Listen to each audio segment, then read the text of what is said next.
Are you pleased that the governor and House Democrats have had a kumbaya moment on the 2-year budget? I'm never pleased when Democrats come together on a budget without Republican input, because when Republicans are not in the room, bad things happen. So I think that we're going to see this budget is going to be cobbled together with gimmicks that do end around the spending cap. I would ask the governor, do you regret declaring an emergency 2 weeks ago and giving them $250 million more to spend next year? Because I suspect that feeding frenzy is what's causing the second year of the budget to be a problem for him. Well, wait a minute. Yesterday you said that you wanted a 2-year budget, so now you don't, or you're skeptical? Didn't we say we wanted an honest and balanced budget? I want a real 2-year budget. Yeah.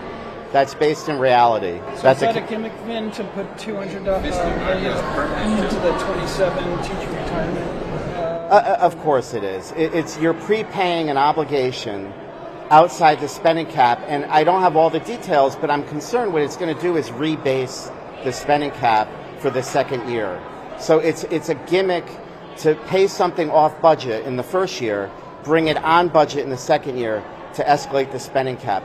And that was exactly what the governor had crowed about when he issued his emergency declaration to pay the Medicaid, is I'm not rebasing the spending cap. But I suspect this budget is going to do exactly that.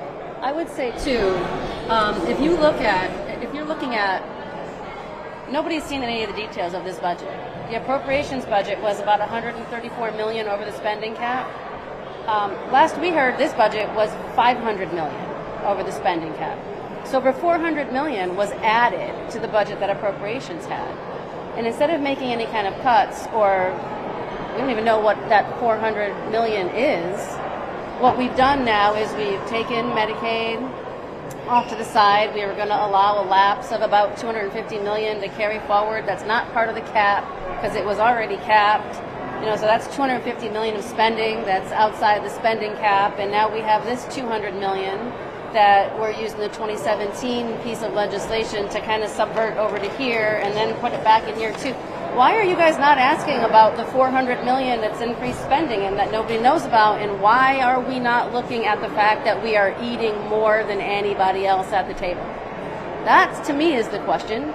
What is all this spending, and why is it so high that nothing can be cut? And the only way to have a budget is to find every single coconut shell you can hide the quarter under. I'm still looking for the quarter, right? Where's the information? Yeah, we saw there was a lot of room in the first, or there was no room in the first year for spending, and that the second year there was a lot of cap room. Why is there no more cap room in the second year? So I'm just concerned in what direction this budget is going in.